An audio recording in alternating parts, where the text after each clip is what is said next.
Yo, what's up mga idol? Kumusta kayong lahat? At welcome back again sa ating panibagong vlog. So mabilisang vlog lang pala tayo ngayon mga idol, dahil pag-uusapan natin ang hard starting ng Honda Supremo, lalong lalo na pag umaga. Pero bago ang lahat, isang mabilisang shoutout muna pala tayo.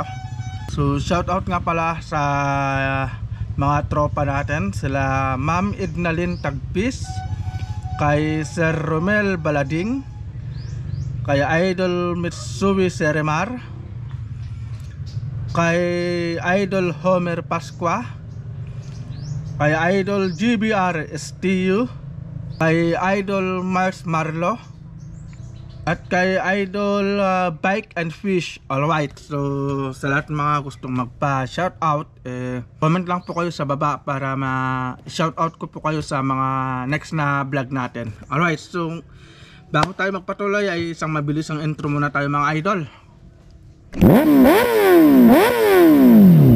Alright mga idol, no? So ganito rin ba yung Honda Supremo mo, lalong lalo na pag umaga? Mahirap siyang paandarin. Kahit nagamitan mo na siya ng choke, ikik mo ng ikik, gamitan mo rin siya ng push button na starter, ay hindi pa rin siya umaandar. Ipapakita ko sa inyo mga idol kung paano ba yung ginagawa ko pag ganun na umaga. Kaya hindi ako nahihirapan na paandarin ang aking alagang si Raptor na pula o si Honda Supremo. So ito yung Honda Supremo natin mga idol, no? So ito ginagamit ko rin itong choke, ginagamit ko rin itong push starter. Pero syempre lalo na pag umaga, ito talaga ang madalas kong ginagamit, ang kick starter. So paano ba mga idol? So paano ba yung ginagawa ko? So ito papakita ko sa inyo, malamig yan. Hindi pa natin yan napapaandar magmula nung umaga, dahil hindi pa natin nagagamit itong Honda Supremo natin. So ngayon ipapakita ko, i-share ko para may dagdag kaalaman sa mga katulad natin na Honda Supremo user. So paano ba mga idol? So ganito lang yan. Alright, siyempre unang-una kailangan natin ng susi. So ito yung mga idol, no? At kasi ang dami ko kasing nababasa, ang dami ko rin nakikitang nagko-comment at nababasa sa Facebook na napakahirap daw nga paandarin ang Honda Supremo, lalong lalo na itong version 3. So paano nga ba? Alright mga idol, no? So start natin tong Honda Supremo.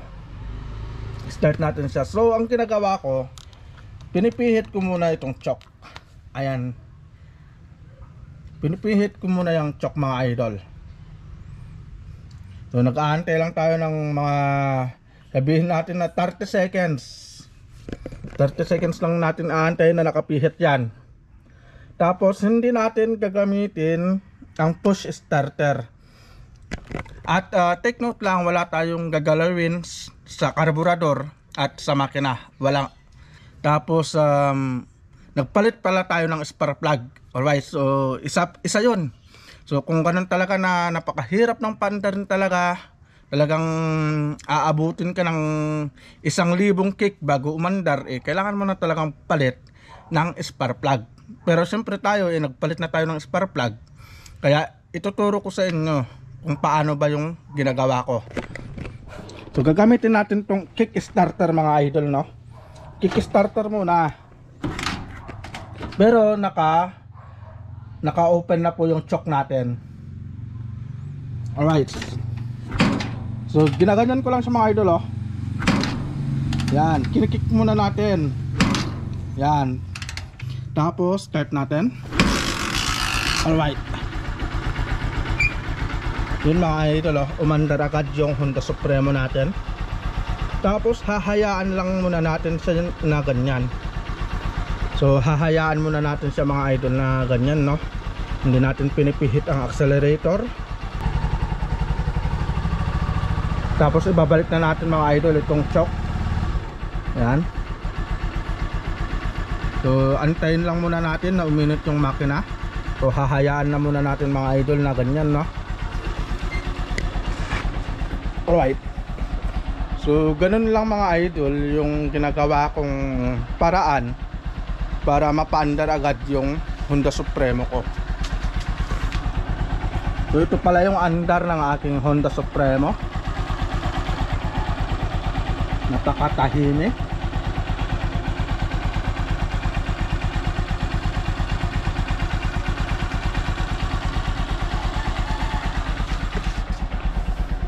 So ganun lang kadali mga idol yung pagpapaandar ng Honda Supremo, lalong lalo na pag umaga.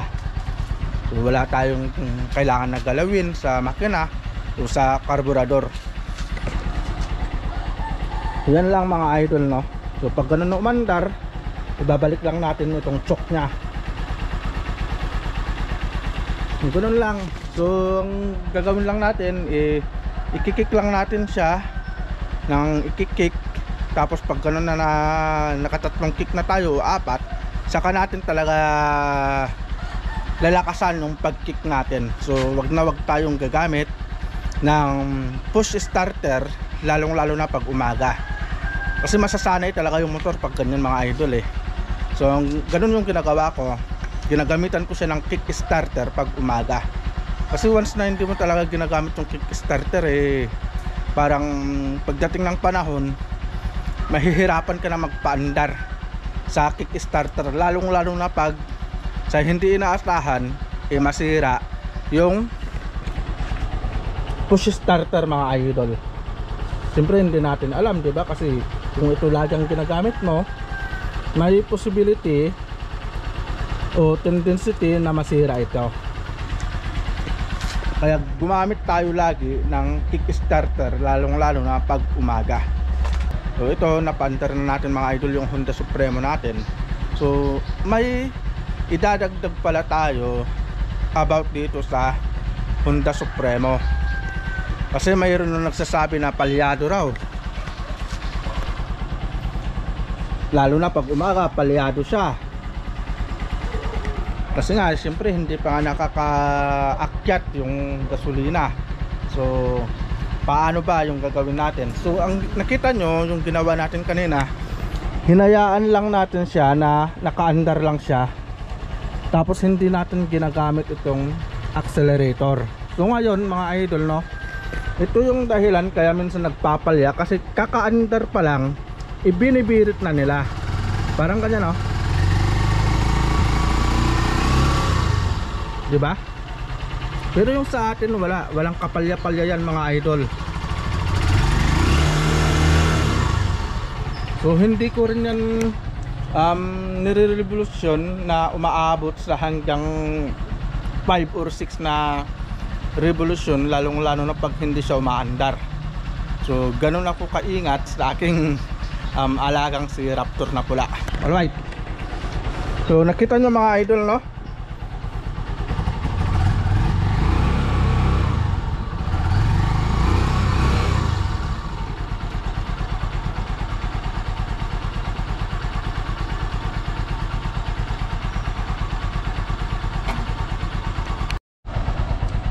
alright mga idol, no, so yun lang yung vlog natin, isang mabilisang vlog nga lang ang sabi ko sa inyo, para ma-share ko lang yung paraan natin kung paano natin paandarin yung Honda Supremo, lalong lalo na pag umaga, na wala tayong ibang gagalawin, wala tayong anong tawag doon, ibang pipihitin sa makina o sa karburador.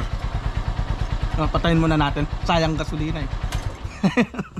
Alright, so yun lang yung vlog natin mga idol, no. So sana ay nagustuhan nyo itong video na to, at dahil nakarating na kayo, nakaabot na po kayo sa video na ito, wag mo sanang kalimutang i-click ang subscribe button at i-click ang notification bell para updated ka lagi sa mga bagong video na i-upload natin kagaya nito. So ito lang yung vlog natin mga idol, so ingat po tayong lahat and God bless po. So see you po sa next vlog natin mga idol. Alright.